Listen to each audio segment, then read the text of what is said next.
السلام علیکم، میں ہوں آپ سب کی ہوسٹ سہرش محمد علی اور آپ دیکھ رہے ہیں میرا YouTube channel S T plate form of competitive exams. اچھا فرینڈس، آج ہم نے پاکستان کی ہسٹری کے لیکچر سیریز آج سے ہم نے سٹارٹ کرنی ہے۔ یہ لیکچر سیریز ان کی کیا ضرورت ہے؟ سی ایس ایس اور پی ایم ایس میں ان کا کہاں پہ کام ہے اور اس کو سیکھنا یا اس کو سمجھنا کیوں ضروری ہے؟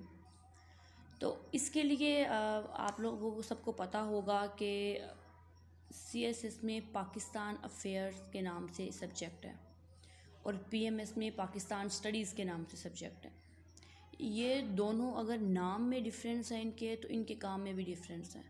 یعنی کہ پاکستان اسٹڈیز میں تقریباً ہسٹری ہوتی ہے، تقریباً ہوتی ہے، ساری نہیں ہوتی، کیونکہ آپ کو پتہ ہے کمپیٹیٹیو ایگزامز ہیں اور کمپیٹیٹیو ایگزامز میں ہمیشہ جو کوسچن آتا ہے وہ آپ کی انالیسس پہ آتا ہے۔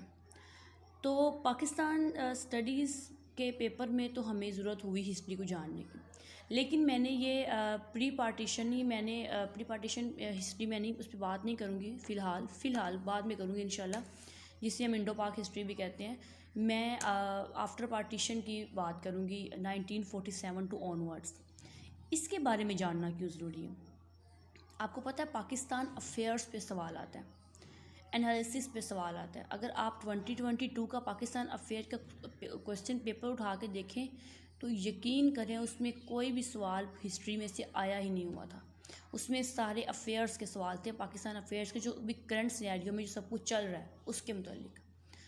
تو یہ کہیں نہ کہیں ہمارا یہ جاننا ضروری ہے کہ ہماری خارجہ پالیسی کیسی رہی شروع سے، ہم نے کیا کیا چیزیں کیں، کیا کیا نہیں کی، سیاست کیسی ہوئی کیسی نہیں ہوئی، کیونکہ جب تک ہمارا بیک گراؤنڈ کلیئر نہیں ہوتا، جب تک ہمارا بیک گراؤنڈ نالج اسٹرانگ نہیں ہوتا، ہم کرنٹ سینیریو پہ بات نہیں کر سکتے۔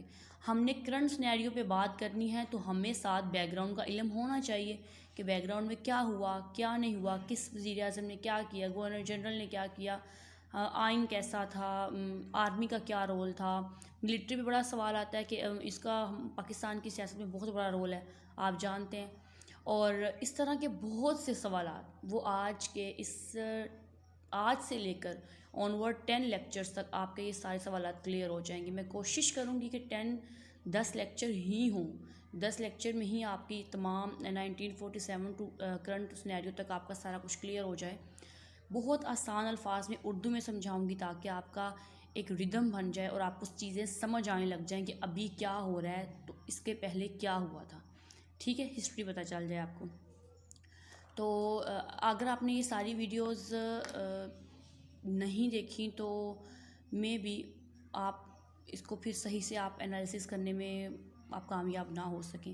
بہرحال آل دی ویری بیسٹ۔ چلیے پھر آج کا ہم لیکچر سٹارٹ کرتے ہیں۔ ہمارا آج کا لیکچر ہے ہسٹری آف پاکستان پہ۔ History of Pakistan 1947 to onward, lecture number 1 ہے یہ، قیام پاکستان۔ قیام پاکستان جب پاکستان بنا تو اس کے 2 ماہ بعد ہی ہم ایک ایسی جنگ میں چلے گئے جس کے لیے ہم نے کوئی ایک نہ تو تیاری کی ہوئی تھی اور نہ ہم چاہ رہے تھے کوئی جنگ ہونا، کیونکہ آپ کو بھی پتہ ہے کہ جب پاکستان بنا اس وقت پاکستان کی کنڈیشن کیا تھی۔ پاکستان اس کنڈیشن میں نہیں تھا کہ وہ کوئی جنگ لڑ سکتا یا وہ کسی سیاسی انسٹیبلٹی میں جاتا، کیونکہ پہلے ہی وہ بہت انسٹیبل تھا۔ اس کے پاس نہ تو اپنا کوئی فرنیچر تھا، نہ کوئی اپنی رہائش تھی، دفتر چلانے کے لیے بھی کچھ نہیں تھا، کچھ بھی نہیں تھا۔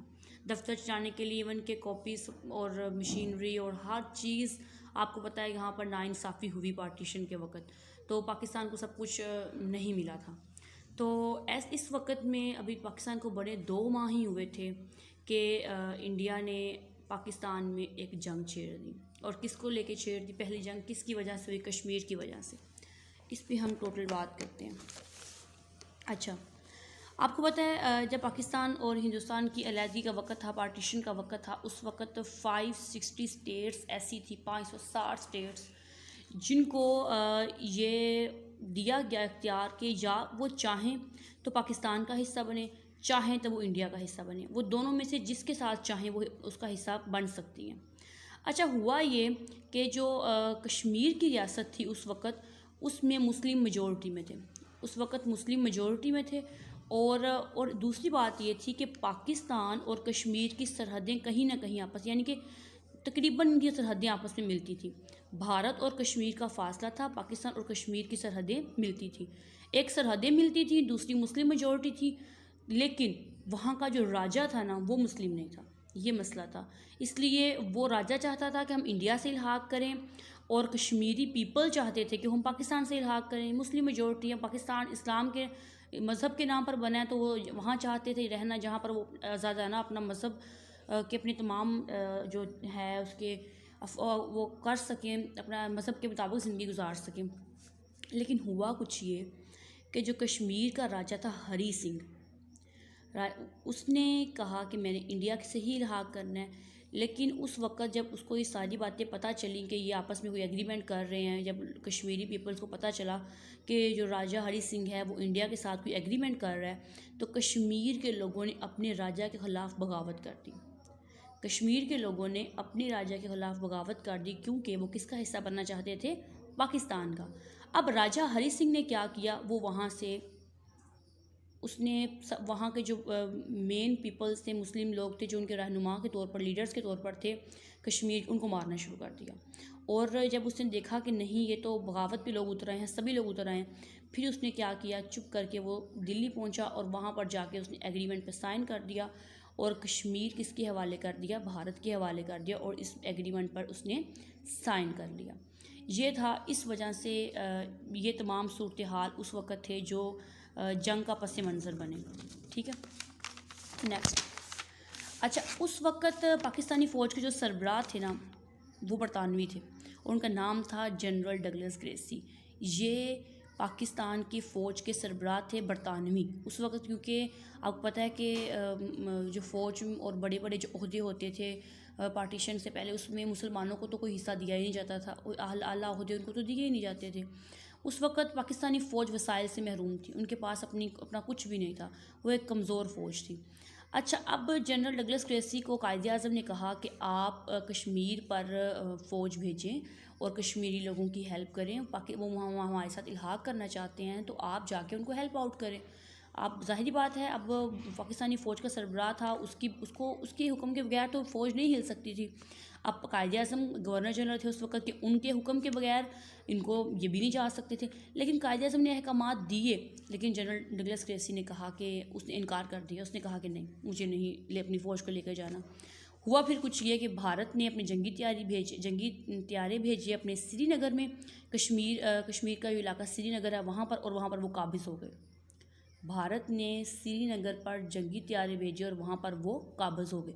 جب ان کی اپوزیشن بہت سٹرونگ ہو گئی وہاں پہ, اب ایک جگہ پر وہ قابض ہو گئے, ان کی کنڈیشن سٹرونگ ہو گئی, تو پھر جنرل ڈگلس گریسی کو کہیں نہ کہیں اس نے اپنے آپ کو کلیئر کرنے کے لیے اس نے فوج بھیج دی کشمیر میں. لیکن کیا فائدہ, یوز لیس تھا, کوئی فائدہ ہی نہیں تھا. کیوں؟ کیونکہ وہ اپنی پوزیشن سٹرونگ کر چکے تھے. لیکن پھر بھی پاکستانی فوج نے اپنا بہت اچھا رول دکھایا, اور پھر بھی اس نے گلگت بلتستان اور آزاد کشمیر پر اس کا دفاع کیا اور اس کو آزاد کروایا. ٹھیک ہے, اب جب دیکھا کہ پاکستانی فوج تو آگے آگے جا رہی, گلگت بلتستان بھی ان کے حوالے ہو گیا, آزاد کشمیر پر بھی ان کا دفاع کر رہے ہیں وہ, جب بھارت نے دیکھا کہ اس طرح تو ہم ہار جائیں گے, کیونکہ لوگ بھی ان کے ساتھ, کشمیری پیپل بھی ان کے ساتھ ایڈ ہو گئے تھے, تو ایسے میں ان کی وہاں دال گلتی نظر تو آ نہیں رہی تھی. پھر بھارت نے کیا کیا کہ اقوام متحدہ کے پاس لے گیا فیصلہ. اقوام متحدہ نے کہا کہ آپ کشمیر میں استصواب رائے کی قرارداد منظور کی انہوں نے کہ آپ وہاں پر الیکشنز کروائیں. لیکن ناانصافی وہاں پر یہ ہوئی کہ اقوام متحدہ نے بجائے ان کی جارحیت کو, بھارت کی جارحیت کو کے خلاف بولنے کے, انہوں نے پاکستانی فوج کو کہا کہ آپ پاکستان کو کہا کہ اپنی فوج واپس بلا لیں, یعنی کہ آرام سے وہاں پر الیکشن کروائیں گے, اور پھر ان کے نتائج بھی جو بھی نکلے اس کو رد و بدل کر دیا, پھر وہاں پر جنگ سٹارٹ کر دی. انہوں نے یہ بڑے معاملات خراب کیے. بہرحال قائد اعظم نے اس قرارداد کو مسترد کر دیا. اچھا, جب قائد اعظم کی ڈیتھ ہوئی, تو پھر اس کے قائد اعظم کی جب وفات کے بعد لیاقت علی خان نے کہا کہ ٹھیک ہے, ہم مان لیتے ہیں, ہم جنگ ختم کر دیتے ہیں, جنگ بندی کرا دی انہوں نے. اچھا, یہ جب جنگ بندی ہوئی کب, 1 جنوری 1949. یکم جنوری 1949 میں وہاں پر جنگ بندی ہو گئی تھی، یعنی کہ جنگ ختم ہو گئی تھی وہاں پر. اور یہ کس کے قائد اعظم کی وفات کے بعد ہوا، اور قائد اعظم کی وفات کے بعد کس کے حکم سے ہوا؟ لیاقت علی خان کے. لیاقت علی خان کو اتنے اختیارات کیسے ملے، قائد اعظم کی وفات کیسے ہوئی، یہ بھی ہم دیکھتے ہیں ابھی. دیکھیں یہ وقت بڑا پریشان کن تھا جس وقت قائد اعظم کی وفات ہوئی، کیونکہ اس وقت پاکستان میں مالی حالات ہمارے بہت خراب تھے، وسائل، مالی حالات، ہر لحاظ سے ہم انسٹیبل تھے. لیکن اس وقت کے مسلمانوں کے، پاکستانیوں کے، قائد اعظم کے، بانیہ پاکستان کے، سب کے حوصلے جوان تھے. سب لوگ اس وقت بالکل ایک ہمت سے کام لے رہے تھے. اس وقت مالی مشکلات تو تھیں ہی، 70,000 مہاجرین جو آئے ان کا بھی اضافی بوجھ تھا ہم پہ. تو آپ کو پتہ ہے جب پاکستان بنا، پاکستان کے قیام کے وقت پاکستان کا کوئی بھی آئین نہیں تھا. آئین کے بارے میں بھی سب کچھ ہم اسی میں دیکھیں گے ہسٹری کی سیریز لیکچر میں. لیکن آئین ہمارا کوئی نہیں تھا. ہم 1935 کے آئین میں ہی چند ترمیم کر کے اسی کو ہی ہم نے پاکستان کا آئین بنایا ہوا تھا. ٹھیک ہے. اچھا، پاکستان جب بنا تو پاکستان کو سب سے پہلے کس نے تسلیم کیا؟ ایران نے. اور پاکستان کا جھنڈا سب سے پہلے کس ملک میں لہرایا گیا؟ فرانس میں. اور پاکستان کو ماننے سے انکار کس نے کیا؟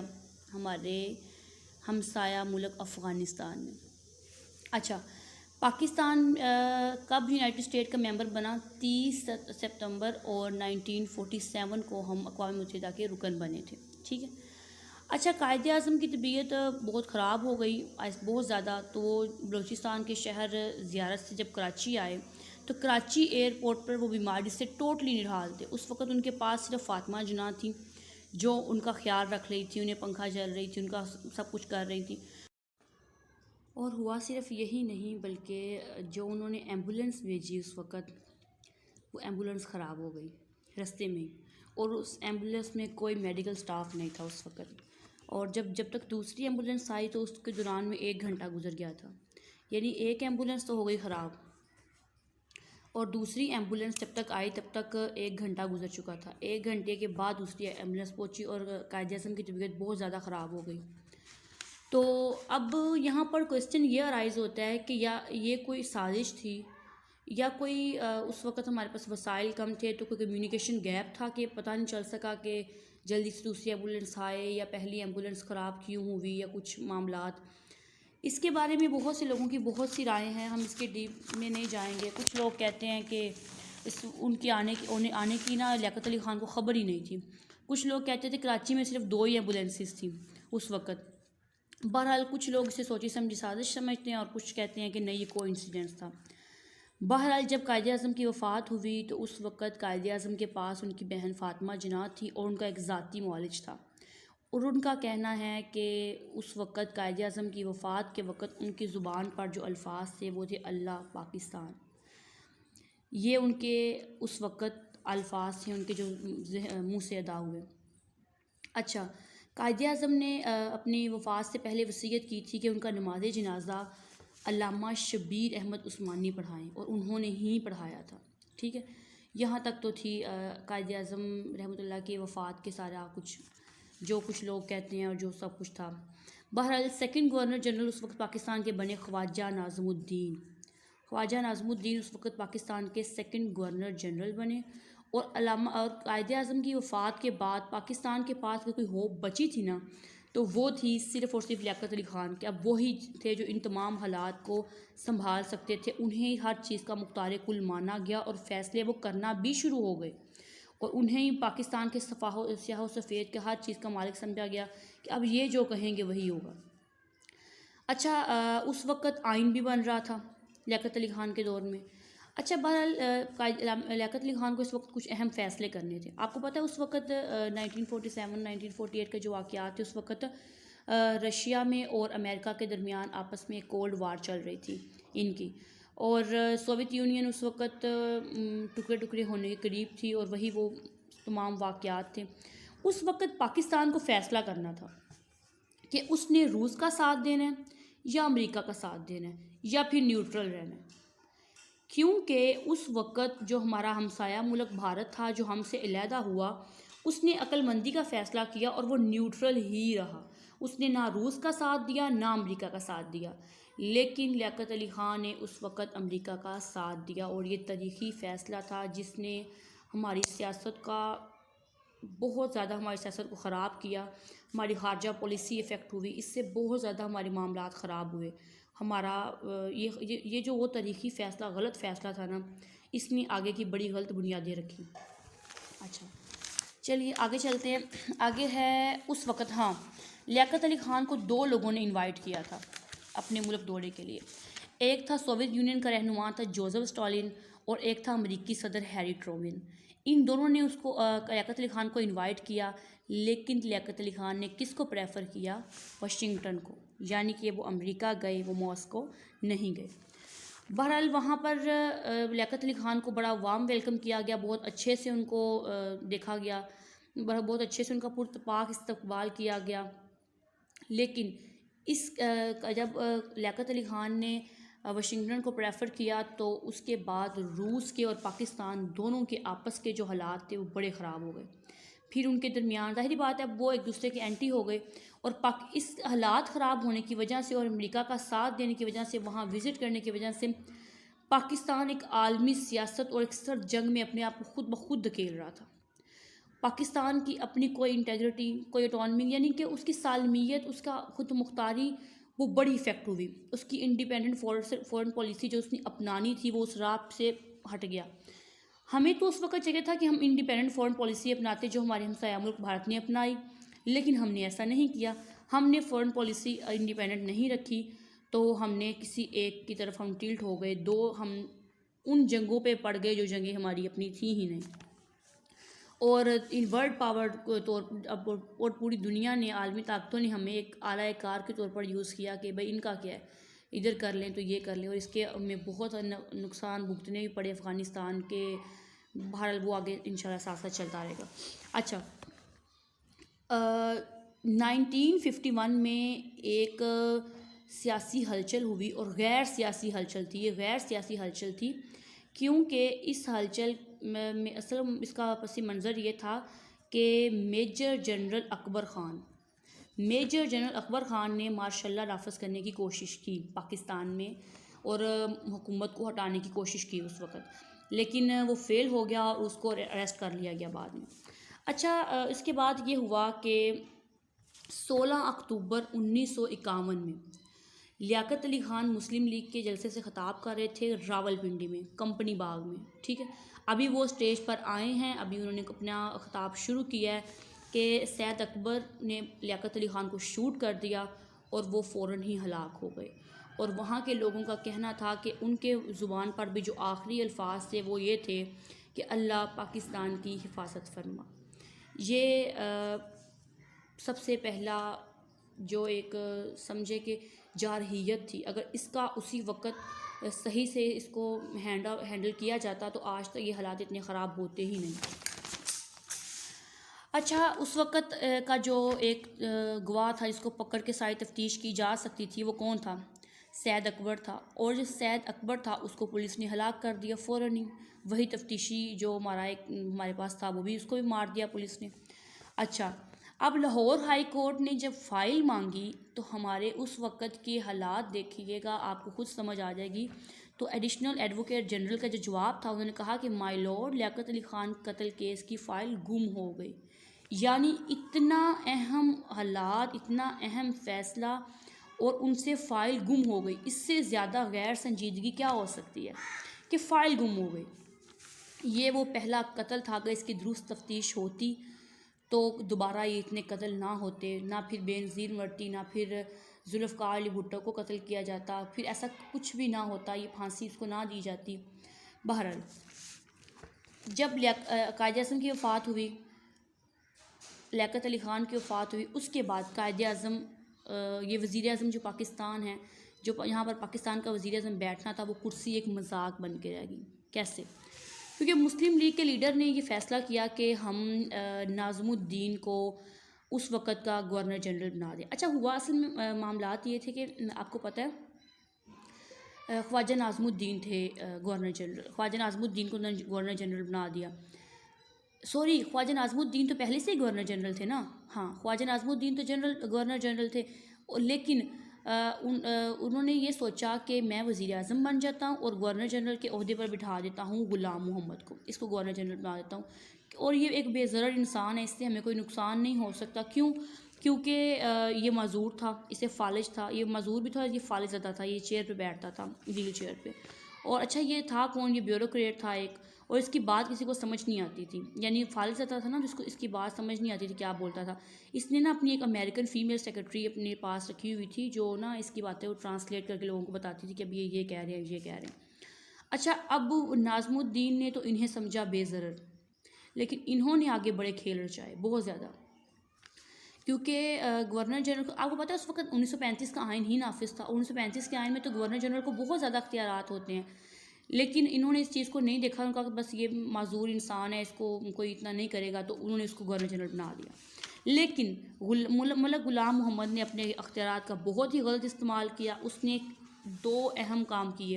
مشرقی پاکستان میں جو لوگ بنگالی زبان بولتے تھے یا اس کی حمایت کرتے تھے یا وہ تحریک چلا رہے تھے کہ بنگالی زبان ہماری قومی زبان ہو، ان لوگوں پر اس نے گولیاں چلوائیں. حالانکہ یہ ان کا رائٹ تھا، ان لوگوں کا، لیکن ان پہ گولیاں چلائیں، وہاں بھی حالات خراب کیے. پھر اس نے لاہور میں مارشاء اللہ لگا دیا، کیونکہ اس وقت احمدیوں کے خلاف ایک تحریک چل رہی تھی، لوگ احمدیوں کے خلاف تحریک چلا رہے تھے، تو انہوں نے انہی کے خلاف مارشاء اللہ لگا دیا. یہ بڑے 2 غلط فیصلے اس وقت اس نے کیے، اور پاکستان کی تاریخ میں یعنی شہر کی سطح پر یہ پہلا مارشاء اللہ تھا. ٹھیک ہے.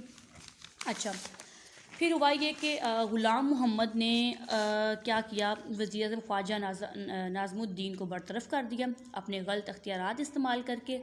خواجہ ناظم الدین نے کیا اس نے ملکہ برطانیہ سے اپیل کی کہ اس فیصلے کو کالعدم قرار دیا جائے، اور وہ برطانیہ جو اپنے آپ کو جمہوریت کا بہت بڑا ایک سمجھتا ہے کہ ہم تو بھئی اس کے ٹھیکیدار ہیں جمہوریت کے، ہم سب سے زیادہ اچھی جمہوریت ہمارے ملک میں، اور ہم جمہوریت کا جو راپ لاگتے تھے، انہوں نے ان کی اپیل کو ماننے سے انکار کر دیا. اچھا، پھر یہ ہوا کہ 17 اپریل 1953 کو محمد علی بوگرا کو وزیر اعظم بنا دیا گیا. خواجہ ناظم الدین کو برطرف کر دیا گیا، وزیر اعظم محمد علی بوگرا کو بنا دیا گیا. محمد علی بوگرا کون تھے؟ یہ امریکہ میں پاکستانی سفیر تھے. ٹھیک ہے. اچھا، غلام محمد یہاں پہ نہیں رکا. ملک غلام محمد نے کیا کیا، اس نے دستور ساز اسمبلی کو برطرف کر دیا. یہ اسمبلی تقریباً ایک مسودہ بنا چکی تھی، اس میں وہ آئین تشکیل دے چکی تھی. کہا یہ جاتا ہے کہ یہ پہلا آئین اس وقت تیار تھا، اور اس نے اس اسمبلی کو اس لیے برطرف کیا کیونکہ گورنر جنرل کے اختیارات کم کرنے کی کوشش کی جا رہی تھی اس آئین میں، اور اس آئین میں تجویزیں بھی دی جا رہی تھی کہ گورنر جنرل کو یہ جو اتنی زیادہ اس کو اختیارات ہیں اس کو کم کیا جائے. لیکن غلام محمد کو اس وقت سپورٹ حاصل تھی آرمی چیف جنرل ایوب کی. جنرل ایوب کی تجویز پر ہی اس نے دستور ساز اسمبلی کو کیا کر دیا، برطرف کر دیا. اچھا، اب army chief general Ayub Khan کو اس وقت کا وزیر دفاع بھی لگا دیا گیا. کب لگا دیا گیا؟ 1954 میں. اور یہ پہلی وہ فوج کی مداخلت تھی پاکستان کے حکومت کے معاملات میں. اچھا، لیکن جو دستور ساز اسمبلی جس کو برطرف کیا گیا، اس کا اسپیکر جو تھا نا اس کا اسمبلی کا، اس کا نام تھا مولوی تمیز الدین. اس نے جمہوریت کو فروغ دینے کی کوشش کی کہ جمہوریت کا تھوڑا سا خیال کیا جائے، اس قدر منمانیاں نہ کی جائیں. اور اس وقت اس نے سندھ ہائی کورٹ سے رجوع کیا، اور اس وقت اس نے تاریخی الفاظ کہے. اس نے کہا پاکستان آزاد ملک ہے، 1935 کے غلامی کی آئین کے تحت اسے نہیں چلایا جا سکتا. تو لیکن اس کی بات مان بھی لی گئی، اور اس کے فیصلے کو برطرف بھی کر دیا گیا، اس کو کالعدم قرار دے دیا گیا ملک غلام محمد کے فیصلے کو، اور دوبارہ سے دستور ساز اسمبلی کو بحال کیا. لیکن یہاں پر معاملات ختم نہیں ہوئے، بلکہ ہوا یہ کہ سپریم کورٹ کے چیف جسٹس محمد منیر نے سندھ ہائی کورٹ کے فیصلے کو کالعدم قرار دے دیا. یعنی اس نے کہا نہیں، اور اس نے کیا بیان، جس نے کہا federal court decided the case in favour of the federation and the council of ministries, the dissolution of constituent assembly was held right. کہ اس کو جو برطرف کیا گیا ہے، اس کو جو توڑا گیا ہے انسائی اسمبلی کو، یہ فیصلہ درست تھا. یہ اسلامی جمہوریہ پاکستان میں ہو رہا تھا. یہ نظریہ پاکستان کس بنیاد پر بنا تھا یہ دیکھیں. اس وقت یہ فیصلہ ہوا اور جمہوریت کا جس نام پر پاکستان بنا، جو اس کا نظریہ تھا، اسی کو ہی مٹانے کی پوری کوشش کی گئی۔ اچھا، اس وقت جسٹس منیر، جسٹس محمد شریف، جسٹس محمد اکرام اور جسٹس ایس اے رحمان، یہ 4 جو تھے جج، انہوں نے فیصلہ دیا کہ گورنر جنرل کا فیصلہ درست ہے، آئین کو توڑنا ٹھیک ہے۔ لیکن اس وقت ایک اور جسٹس تھا، جسٹس ایلون رابرٹ کارنیس، اس نے ایک سٹیٹمنٹ دی، اس نے کہا کہ غلط فیصلہ کیا ہے گورنر جنرل نے، اس کو یہ آئین ساز اسمبلی توڑنی نہیں چاہیے تھی، اور وہ بھی 1935 کے آئین کو استعمال کرتے ہوئے۔ کیا آپ آزاد ملک ہیں؟ اس نے بھی ایک سٹیٹمنٹ دی، اس نے کہا پاکستان ایک آزاد اور خود مختار ملک ہے، اس کی اسمبلی کو 1935 کے ایکٹ کے تحت برطرف نہیں کیا جا سکتا۔